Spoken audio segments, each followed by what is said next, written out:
महान संत सद्गुरु द्वारा दी गई कई शिक्षाओं में से एक यह है कि मनुष्य को मौन रहना और अकेले रहना सीखना चाहिए। मौन और अकेलापन आत्म अवलोकन और आंतरिक विकास के लिए अत्यंत महत्वपूर्ण है। एक छोटी कहानी के माध्यम से इसे समझते हैं। एक बार एक साधक ने सद्गुरु से पूछा, गुरुदेव, मैं अपने जीवन में शांति और आनंद की खोज कर रहा हूं, लेकिन मुझे यह बाहर की दुनिया में नहीं मिल रहा। मैं क्या करूं? सद्गुरु ने मुस्कुराते हुए उत्तर दिया, तुम एकांत में समय बिताना सीखो। जब तुम खुद के साथ होते हो, तभी तुम अपनी वास्तविक स्थिति को समझ सकते हो। मौन में वह शक्ति है जो तुम्हारे भीतर छिपी गहराई और ज्ञान को बाहर ला सकती है। सद्गुरु ने साधक को एक शांत जंगल में जाने और वहां एक हफ्ते तक ध्यान करने की सलाह दी।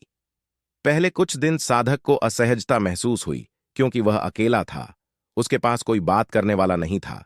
लेकिन धीरे धीरे मौन की उस अवस्था में उसने अपने मन की गहराई और अनचाही भावनाओं को महसूस किया। एक हफ्ते के बाद वह साधक लौट कर आया और उसकी आंखों में एक नई चमक थी। उसने सद्गुरु से कहा, गुरुदेव, मैं अब समझ गया हूं कि असली शांति और आनंद मेरे भीतर ही है। सद्गुरु ने कहा, मौन और अकेले रहना कठिन है, लेकिन वही आत्मज्ञान का मार्ग है। जब तुम स्वयं के साथ सहज हो जाते हो, तभी तुम्हें बाहरी दुनिया की उलझनों का वास्तविक समाधान मिलता है। इस कहानी से यह सीख मिलती है कि मौन रहना और अकेले रहना कोई कमजोरी नहीं, बल्कि आत्म सशक्तिकरण का संकेत है। यह हमें हमारी वास्तविक पहचान और आंतरिक शक्ति से जोड़ता है। सद्गुरु की शिक्षाओं में मौन और एकांत का महत्व केवल आत्म जागृति के लिए ही नहीं, बल्कि आत्म संवेदनशीलता और समझदारी को बढ़ाने के लिए भी बताया गया है। एक और कहानी इस बात को विस्तार से समझने में मदद करेगी। एक गांव में एक युवक हमेशा लोगों की सलाह पर काम करता था। वह हमेशा दूसरों की राय से प्रभावित रहता और अपने निर्णय लेने में असमर्थ था। एक दिन उसने सुना कि पास के आश्रम में सद्गुरु का सत्संग हो रहा है। वह वहां गया और सद्गुरु से बोला, गुरुदेव, मैं दूसरों की राय से प्रभावित होकर अपने जीवन के फैसले करता हूं, जिससे मुझे हमेशा पछतावा होता है। मैं क्या करूं? सद्गुरु ने मुस्कुराते हुए कहा, तुम एकांत में एक दिन बिताओ और ध्यान करो। अपने भीतर से पूछो कि तुम वास्तव में क्या चाहते हो। युवक ने सद्गुरु की बात मानी और एकांत में बैठकर ध्यान करने लगा। शुरू में उसके मन में विचारों का बवंडर था, लेकिन धीरे धीरे उसने अपने भीतर की आवाज सुनी। उसे एहसास हुआ कि वह अपनी खुशियों और निर्णयों को दूसरों पर निर्भर कर रहा था।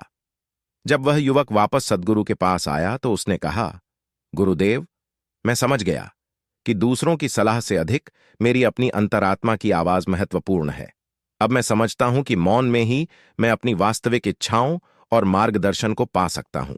सद्गुरु ने कहा, जीवन में बाहरी शोर और भीड़ में अपनी आंतरिक आवाज खोना आसान है, लेकिन जो व्यक्ति मौन का अभ्यास करता है, वह अपने भीतर के सत्य को सुन सकता है। एकांत में बिताया गया समय तुम्हें वह शक्ति देता है जिससे तुम अपने जीवन के कठिन से कठिन निर्णय भी सहजता से ले सकते हो। इस तरह की कहानियां हमें याद दिलाती हैं कि मौन और एकांत के क्षण हमारे मानसिक और आध्यात्मिक विकास के लिए आवश्यक हैं। ये क्षण हमें हमारे भीतर की शक्ति से परिचित कराते हैं, जिससे हम बाहरी परिस्थितियों में भी स्थिर और शांत रह सकते हैं। सद्गुरु यह भी समझाते हैं कि मौन और एकांत केवल ध्यान के लिए ही नहीं, बल्कि आत्म स्वीकृति और आत्म संवाद के लिए भी आवश्यक हैं। एक और कहानी इस संदेश को और स्पष्ट करेगी। एक बार एक राजा ने सद्गुरु से पूछा, मैं राजा होते हुए भी हमेशा अशांत और चिंतित रहता हूं। मैं कई मंत्रियों से सलाह लेता हूं, धन और ऐश्वर्य का आनंद लेता हूं, लेकिन मुझे शांति नहीं मिलती। मैं क्या करूं? सद्गुरु ने राजा को एकांत में एक विशेष कार्य करने के लिए कहा। उन्होंने कहा, राजन, अपने महल से दूर एक शांत वन में जाकर 3 दिन अकेले रहो। उस दौरान न तो किसी से बात करो, न ही कोई मनोरंजन करो। बस अपने साथ रहो और देखो कि क्या होता है। राजा को यह चुनौती कठिन लगी, लेकिन सद्गुरु पर विश्वास रखते हुए वह वन में चला गया। पहले दिन उसका मन भटकता रहा। उसे अपनी शक्ति और स्थिति की कमी खलने लगी। दूसरे दिन उसकी बेचैनी थोड़ी कम हुई और उसने अपने भीतर कुछ शांति महसूस की।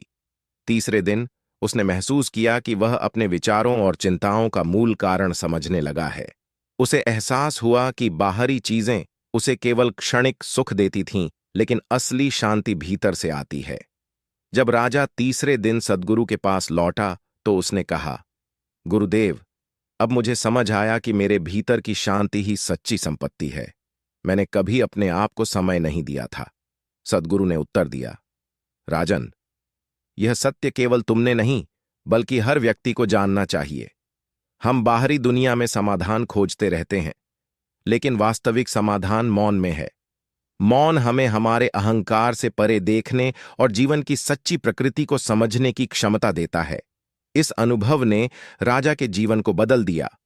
उसने अपने राज्य में सभी को यह सीख दी कि हर इंसान को समय समय पर मौन और एकांत का अभ्यास करना चाहिए, ताकि वे अपनी आत्मा से जुड़ सकें और अपनी सच्ची शक्ति और शांति को पा सकें।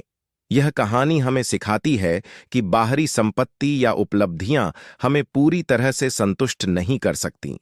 आत्म जागरण और सच्ची शांति केवल मौन और आत्मनिरीक्षण